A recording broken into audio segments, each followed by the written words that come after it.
அங்கே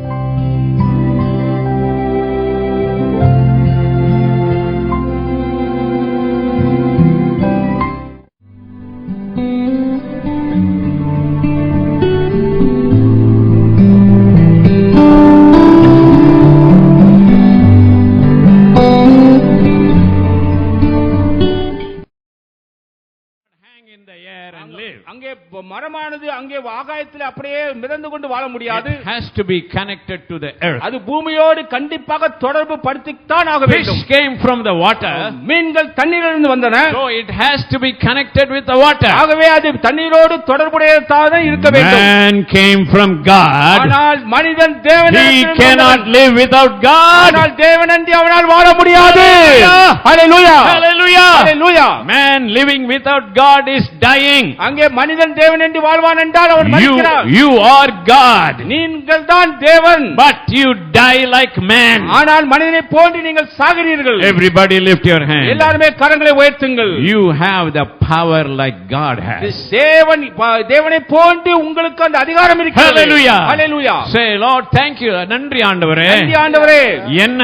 என்னை உம்மை போல் உண்டாக்கினீர். நீர் தேவனானால் நானும் தேவன். Hallelujah. Hallelujah. நாடார் பிள்ளை நாடார் தானே, முதலியார் பிள்ளை முதலியார் தானே, தேவனுடைய பிள்ளை தேவன். பயப்படாதீங்க. பயப்படாதீங்க. Amen. Amen.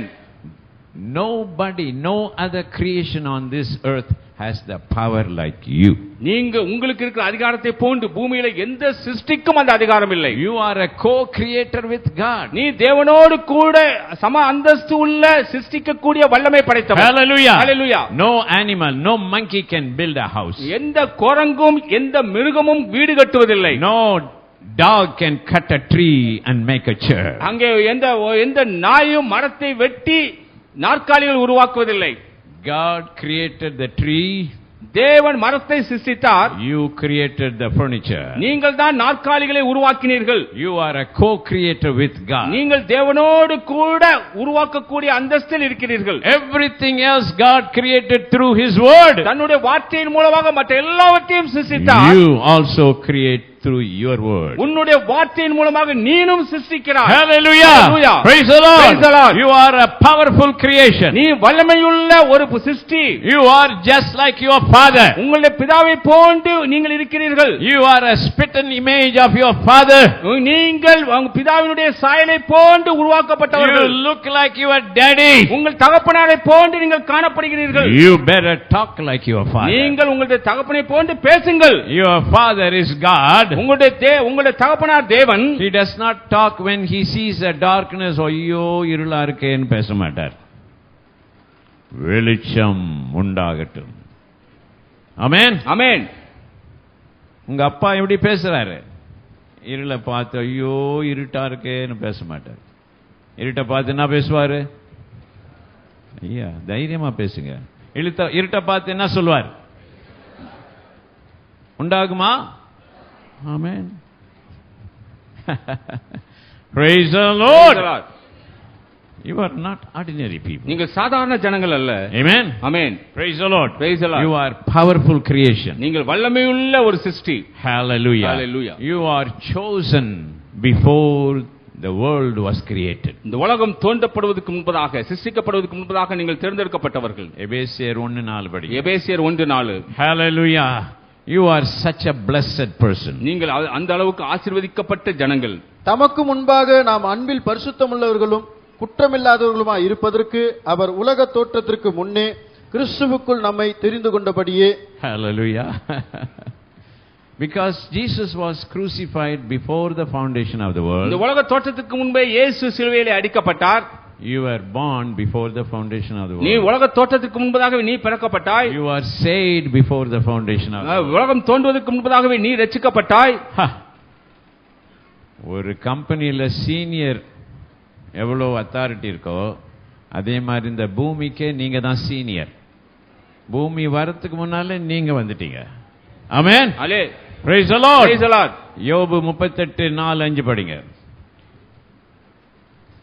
நான் பூமியை அஸ்திபாரப்படுத்துகிற போது நீ எங்கே இருந்தாய்? எங்கே இருந்தோம்? நீ அறிவாளியானால் எங்கே அதை- இருந்தோம்? கிறிஸ்துவுக்குள் இருந்தோம். ஆமென். ஆமென்.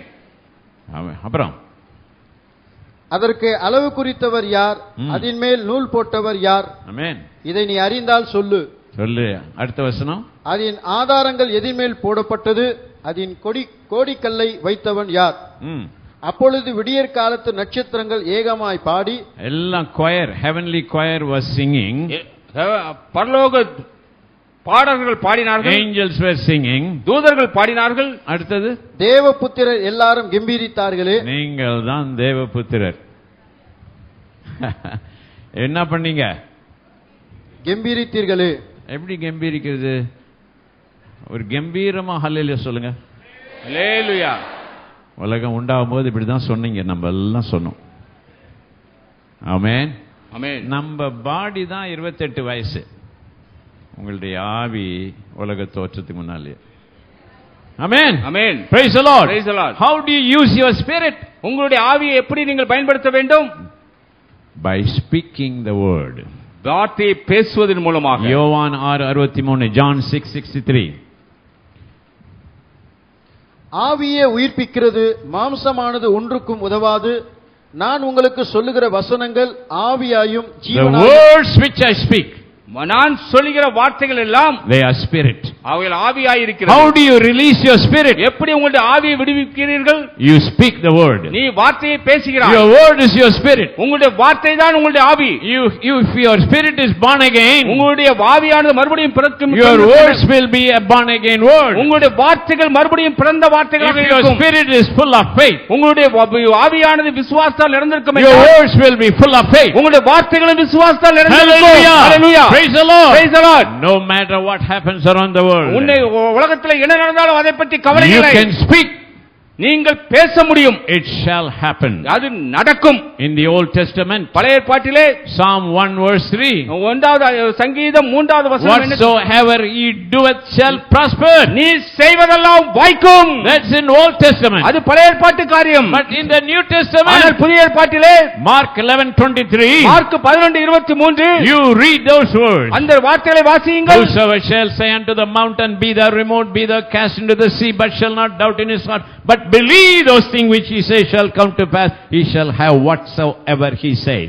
எவனாகிலும் இந்த மலையை பார்த்து நீ பெயர்ந்து சமுத்திரத்திலே தள்ளுண்டு போய் என்று சொல்லி தான் சொன்னபடியே நடக்கும் என்று தன் இருதயத்தில் சந்தேகப்படாமல் விசுவாசித்தால் அவன் சொன்னபடியே ஆகும் என்று மெய்யாகவே உங்களுக்கு சொல்லுகிறேன். அவன் செய்தபடி ஆகும். பழைய ஏற்பாட்டில், புதிய ஏற்பாட்டில். ஆமென். You are in a better covenant. நீங்கள் ஒரு மேலான உன்னதமான உடன்படிக்கையிலே நீங்க இருக்கிறீர்கள். சொன்னதெல்லாம் நடக்கும். ஆமென். ஆமென். Praise the Lord. Praise the Lord. எல்லாம் கை உயர்த்தி சொல்லுங்க. நான் 5 கோடி வச்சிருக்கிறேன். 5 கோடி வைத்திருக்கிறேன்.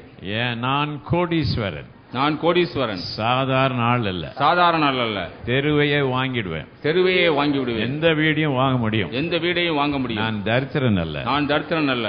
நான் ஏழை அல்ல. நான் ஏழை அல்ல. ஐஸ்வர்யவான். ஐஸ்வர்யவான். நான் பெரிய பணக்காரன். நான் பெரிய பணக்காரன். இந்த கை இந்த கை எப்பொழுதும் உயர்ந்திருக்கும். எப்பொழுதும் உயர்ந்திருக்கும். உயர்ந்த கை உயர்ந்த கை உயர்ந்த ஜீவியம். உயர்ந்த ஜீவியம். எனக்கு தரித்திரம் கிடையாது. எனக்கு தரித்திரம் கிடையாது. ஐஸ்வர்யம் ஐஸ்வர்யம் என்னை துரத்தி என்னை கொண்டிருக்கிறது. துரத்தி கொண்டிருக்கும். நான் கொஞ்சம் நின்று நான் கொஞ்சம் நின்று அதை எடுத்துக்கொள்ள வேண்டும். அதை எடுத்துக்கொள்ள வேண்டும். ஆண்டவரே, ஆண்டவரே, நான் யார் என்று நான் யார் என்று இப்பொழுது இன்னும் கொஞ்சம் விளங்கிக் கொண்டேன். இன்னும் கொஞ்சம் விளங்கிக் கொண்டேன். நன்றி ஆண்டவரே. நன்றி ஆண்டவரே. ஹல்லேலூயா. ஹல்லேலூயா. நீங்க சொன்னீங்க எவ்வளவு இருக்கு? நீங்க சொன்னீங்களா? சொன்னவங்களுக்கெல்லாம் உண்டு. ஆமென். ஆமென். He shall have what he says. அவன் சொன்னதெல்லாம் அவன் பெற்றுக்கொள்வான். ஆமென். ஆமென். கொஞ்சம் சிரிங்க, ரொம்ப சீரியஸா இருக்காதீங்க. நல்லா இருக்குதா மெசேஜ்? பிடிக்குதா? பயமா இருக்கா? இங்க இருக்காங்க soldiers. Praise the Lord. Hallelujah. There are verse 17 of Matthew 1. அங்கே மத்தேயு 1வது அதிகாரம் 17வது வசனம். There are 42 generations there. அங்கே 42 சந்ததிகள் குறிப்பிடப்பட்டிருக்கிறது. There are 42 generations. அங்கே 42 சந்ததிகள் இருக்கிறார்கள். Abraham to David and David to Babylon and Babylon to Jesus. அங்கே ஆபிரகாமிலிருந்து தாவீது, தாவீதிலிருந்து பாபிலோன், பாபிலோனிலிருந்து இயேசு வரைக்கும். All those 14 are 42. அதாவது எல்லா 14 சேர்த்தீர்கள் 3 14 சேர்ந்து 42 So வரும். I found out, ஆகவே நான் கண்டுபிடித்தேன். verse 1 is USA. 1வது வசனம் அமெரிக்க ஐக்கிய நாட்டுக்கு Verse அடையாளம். 17 are the president of USA. அங்கே 17வது வசனம் அமெரிக்க ஐக்கிய நாட்டு ஜனாதிபதிக்கு There were அடையாளம். 42 presidents before George Bush. அங்கே ஜார்ஜ் புஷ்க்கு முன்பதாக 42 ஜனாதிபதிகள் Jesus இருந்தார்கள். came in the 42nd generation. இயேசு அந்த 42வது சந்ததியிலே வந்தார். And he died அவர் மரித்தார் and rose again. திரும்பவும் உயிர்த்தார். That is 43rd அது generation. 43வது சந்ததி. When Jesus arose into heaven, அவர் இயேசு when ascended பரலோகத்துக்கு to heaven, அவர் பரலோகத்துக்கு எடுத்துக்கொள்ளப்பட்ட that போது was 43rd அது generation. 43வது சந்ததி. So 43rd president, அது 43வது ஜனாதிபதி. I said in America, அமெரிக்க ஐக்கிய is நாட்டிலே the final president for a good America. நல்ல அமெரிக்காவுக்கு இவர்தான் கடைசி ஜனாதிபதி என்று சொன்னேன். That's the final president for a good America. அதான் நல்ல அமெரிக்க ஐக்கிய நாட்டிற்கு கடைசி So ஜனாதிபதி. what is 44 in the Bible? அதாவது 44 எதை குறிக்கிறது வேதத்திலே? 44 in the Bible is a perdition. 44 என்பது வேத புத்தகத்திலே கேட்டின் மகனை குறிக்கிறது. 44 is a perdition. 44 என்பது கேட்டின் மகன். God has everything appointed. எல்லாவற்றையும் தேவன் நியமித்திருக்கிறார். God has appointed everything on time. எல்லாவற்றையும் காலத்திற்கு ஏற்றபடி தேவன் நியமனம் செய்திருக்கிறார். We have to find out the year Jesus might be coming. நாம் அந்த வருடத்தை இயேசு வரக்கூடிய வருடத்தை நம்மால் கண்டுபிடிக்க முடியும். We can try to find out. நாம் அதை கண்டுபிடிக்க முடியும். But ஆனால் God is a long suffering God. ஏனென்றால் தேவன் நீடிய பொறுமை உள்ள தேவன். He may stretch it out. அவர் ஒருவேளை நீட்டிக்கொண்டு செல்லலாம். But our job ஆனால் நம்முடைய வேலை is to find out and get ready. நாம் அதை கண்டுபிடித்து ஆயத்தப்பட வேண்டியது நம்முடைய வேலை. I'm going to tell you நான் உங்களுக்கு சொல்ல போகிறேன் what month of the year Jesus will come. ஒரு வருடத்திலே எந்த மாதத்திலே அவர் வருவார் தெரியுமா? You should know it. நீங்கள் அதை அறிந்து வைத்திருக்க வேண்டும். Preachers don't know. பிரசங்கியார்களுக்கு தெரியாது. That's why the people don't know. ஆகவேதான் ஜனங்களுக்கும் தெரியவில்லை. One church in தண்டையார்பேட்டிலே ஒரு சபையிலே நான் I was preaching very clearly. நான் தெளிவாக பிரசங்கித்தேன். Jesus will not come tonight, I இன்று said. இரவு இயேசு நிச்சயமாக I வரமாட்டார். was preaching in March. நான் மார்ச் மாதத்திலே பிரசங்கித்தேன். He won't come in the first Sunday of March. March மாதம் முதல் ஞாயிற்றுக்கிழமை அவர் வரமாட்டார். He won't come in March, I said. March மாதத்திலே வரமாட்டார். If you don't want to know, உங்களுக்கு அதை அறிய விருப்பம் இல்லை என்றால் that is your opportunity. அது உங்களுடைய தருணம். அது Oh, you don't want to know? உங்களுக்கு அறிய விருப்பம் இல்லை. 1 Corinthians 14 chapter verse 38. 1 கொரிந்தியர் 14வது அதிகாரம் 38வது வசனம். There are people அங்கே ஜனங்கள் who are ignorant. அறியாமையிலே இருக்கிறார்கள். ஒருவன் அறியாதவனாய் இருந்தால் அவன் அறியாதவனாய் இருக்கட்டும். ஒருத்தன் டம்மியா இருந்தால் டம்மியா இரு. You don't want to know? உங்களுக்கு அறிய விருப்பம் இல்லை? Don't know. நீங்கள் அறிய வேண்டாம். There are people in Paul's days, அங்க பவுலுடைய நாட்களிலே ignorant, அங்க அறியாமை இருந்தது. dummies. அங்கே முட்டாள்கள் They இருந்தார்கள். don't want to know. அவர்கள் அறிய விருப்பம் இல்லை. Paul says, பவுல் சொல்கிறார், we don't want to correct those fellows. அந்த மக்களை சரிப்படுத்த முடியாது. Let him be ignorant. அவர்கள் அறியாமையிலே இருக்கட்டும். So there are people who don't want to know. இன்னும் அறிய விருப்பம் இல்லாமல் ஜனங்கள் Paul இருக்கிறார்கள். said, பவுல் சொல்கிறார், you know very well. நீங்கள் நன்றாக You அறிந்திருக்கிறீர்கள் are என்று not சொல்கிறார். in darkness. நீங்கள் இருளிலே இல்லை. So Jesus will come when? எப்பொழுது இயேசு வருவார்? He will not come in March. அவர் மார்ச் மாதத்திலே He வரமாட்டார். will not come in July. July மாதத்திலும் He will வரமாட்டார். not come in December. December மாதத்திலும் He will வரமாட்டார். not come in November. November மாதத்திலும் He will வரமாட்டார். not come in January. ஜனவரி மாதத்திலும் வரமாட்டார். When will Jesus come? அப்படியானால் எப்பொழுது வருவார்? Let's look at the beginning. நாம் இப்பொழுது ஆதியிலே பார்ப்போம். When was Jesus crucified? எப்பொழுது இயேசு சிலுவையிலே மரித்தார்? He was crucified on the day the Israel ate their Passover lamb. அங்கே எப்பொழுது இஸ்ரவேலர்கள் இஸ்ரவேல் ஜனங்கள் எகிப்திலே அந்த பஸ்கா ஆட்டுக்குட்டியை உட்கொண்டார்களோ அன்றுதான். He was crucified on the 14th day of month of Nisan. அங்கே நிசான் மாதத்திலே 14ஆம் தேதியில் தான் அவர் கல்வாரியிலே அடிக்கப்பட்டார். Month of Nisan comes at the end of March and the beginning of April. அதாவது மார்ச் மாத முடிவுதான், ஏப்ரல் மாத தொடக்கம் தான் அந்த நிசான் மாதம். And 14th day 14வது நாளிலே they ate the Passover lamb. அவர்கள் பஸ்கா பண்டிகை பஸ்கா ஆட்டை அடித்தார்கள். 14th day of Nisan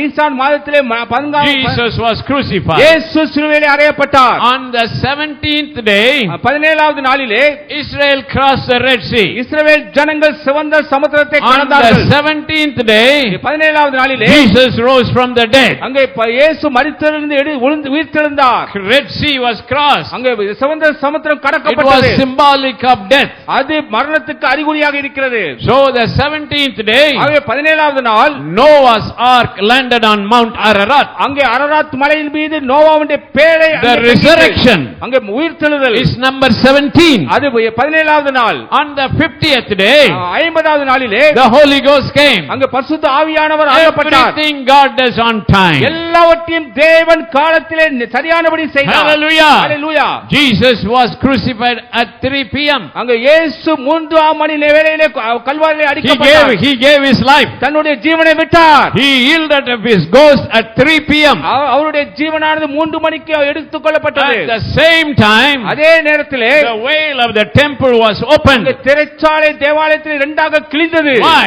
ஏன்? Because 3 p.m. அந்த 3ஆம் மணி the வேளையிலே high priest will enter into the holy of holies for a sacrifice. அதாவது பலியிடுவதற்காக மகா பிரதான ஆசாரியர் மகா பரிசுத்த ஸ்தலத்துக்கு பிரவேசிக்க When வேண்டிய the நேரம் high அது. priest was about to enter, அந்த பிரதான ஆசாரியர் உள்ளே நுழையக்கூடிய the நேரத்தில் veil opened up. அந்த திரைச்சீலை கிழிந்தது. You don't need a sacrifice. The sacrifice is already outside நீ Jerusalem. பலியிட வேண்டிய அவசியமில்லை, ஏனென்றால் ஏற்கனவே Hallelujah. பலி செலுத்தாகிவிட்டது. God is a God of timing. அங்கே தேவன் நேரத்துக்கான தேவன் அவர். Everything he does on time. எல்லாவற்றையும் தேவன் சரியான காலத்திலே செய்கிறார். So Passover festival, அதாவது பஸ்கா பண்டிகையின் அது முடிந்து விட்டது. unleavened bread, புளிப்பில்லாத அப்பம், புளிப்பில்லாத அப்பம், it's over. அது முடிந்து விட்டது. First fruit feast over. அதாவது முதல் பணியம். முதல் பலி முடிந்து விட்டது. And the feast of Pentecost is over. இப்பொழுது அதாவது பெந்தெகாஸ்தே பண்டிகை முடிந்து விட்டது. 4 feasts are over. 4 பண்டிகைகள் முடிந்து What is விட்டது. the 5th feast? 5வது பண்டிகை மட்டும்தான். Feast of the trumpet. இதுதான் எக்கால சத்தம். The trumpet feast is not in March. அதாவது மார்ச் மாதத்திலே அந்த எக்கால It பண்டிகை is in September. அது செப்டம்பர் மாதம் தான். The month of September is the feast of trumpet. அதாவது செப்டம்பர் மாதம் தான் எக்கால பண்டிகை. Hallelujah. Hallelujah. Hallelujah. Hallelujah. Why September 11 was important? ஏன் செப்டம்பர் மாதம் 11ஆம் தேதி அதிக முக்கியத்துவம் I வாய்ந்தது? tell you in 1 minute. நான் ஒரு நிமிடத்திலே சொல்கிறேன். In December we celebrate the birth of Jesus. அங்கே டிசம்பர் மாதத்திலே ஆண்டவருடைய பிறப்பை We கொண்டாடினோம். celebrate Christmas. கிறிஸ்துமஸை கொண்டாடினோம். Jesus was not born in December. இயேசு டிசம்பர் மாதத்திலே பிறக்கவில்லை. Angels spoke the word. தேவ தூதர்கள் வார்த்தையை The பேசினார்கள். word was like a seed. அந்த வார்த்தையானது விதை போன்று வந்தது. The seed was conceived. அந்த வித்தானது கற்பம் தரித்தது. Jesus was born on September 11. இயேசு செப்டம்பர் மாதம் 11ஆம் தேதியில் தான் பிறந்தார். Why September 11 is important? ஏன் செப்டம்பர் மாதம் 11ஆம் தேதி முக்கியத்துவம் Man வாய்ந்தது? was given 6,000 year lease on earth. இந்த பூமியிலே மனிதனுக்காக 6000 ஆண்டுகள் குத்தகை Adam விடப்பட்டிருந்தது. was given 6,000 year lease. அதாவது 6000 ஆண்டுகள் குத்தகை. The 6,000 year அந்த 6000 in Jewish calendar அதாவது யூதர் காலண்டரிலே is over in 1999. அதாவது 1999 ஆண்டோடு அது முடிந்து விட்டது. September 11, செப்டம்பர் மாதம் 11ஆம் தேதி 1999. 1999 ஆண்டு. Man's lease on earth is over. அதாவது பூமியின் மீது மனிதனுக்கு அருளப்பட்ட வாடகையானது முடிந்து விட்டது. Adam handed over the earth to the devil. இப்பொழுது பூமியை மனிதன் பிசாசினிடத்திலே ஒப்புக் கொடுத்து விட்டான். That lease is over. அந்த குத்தகை முடிந்து விட்டது. What Adam gave to the devil அந்த ஆதாமுக்கு கொடுக்கப்பட்ட குத்தகை is முடிந்து over in 99. 1999 ஆண்டு முடிந்து After விட்டது. 1999, 1999 there was ஆண்டுக்கு 2 பிறகு years gap. அங்கே 2 வருட இடைவெளி. There was 2 years gap. 2 வருட இடைவெளி. Amen. Amen. Jesus was born in 2 BC. அங்கே அதாவது கிறிஸ்து கிறிஸ்துவுக்கு முன் 2வது ஆண்டிலே இயேசு பிறந்தார். And he was born in 2 BC. அதாவது கிறிஸ்துவுக்கு பின் 2வது ஆண்டிலே Those பிறந்தார். 2-year gap அந்த 2 ஆண்டு was இடைவெளி allowed. அது அனுமதிக்கப்பட்டது. Every child under 2 years 2 வயதுக்குட்பட்ட குழந்தைகள் was எல்லாம் killed in Herod time. அங்க ஏரோது நாட்களிலே கொலை There was a செய்யப்பட்டார்கள். waiting time of 2 years. அது 2 வருட காத்திருப்பதை குறிக்கிறது. After 1999 September 11, அதாவது செப்டம்பர் மாதம் 11ஆம் தேதி 1999 அது 2 வருடம் முடிந்து விட்டது. 2001 September 11, அதாவது 2001ஆம் ஆண்டு செப்டம்பர் 11ஆம் தேதி the last dynasty America is knocked down. இப்பொழுது அமெரிக்க ஐக்கிய நாட்டினுடைய ராஜ்யம் அதாவது கீழே விழுந்து There விட்டது. were 5 countries in the world இந்த உலகத்தில் 5 நாடுகள் இருக்கின்றன. that ruled the world. அது பூமியை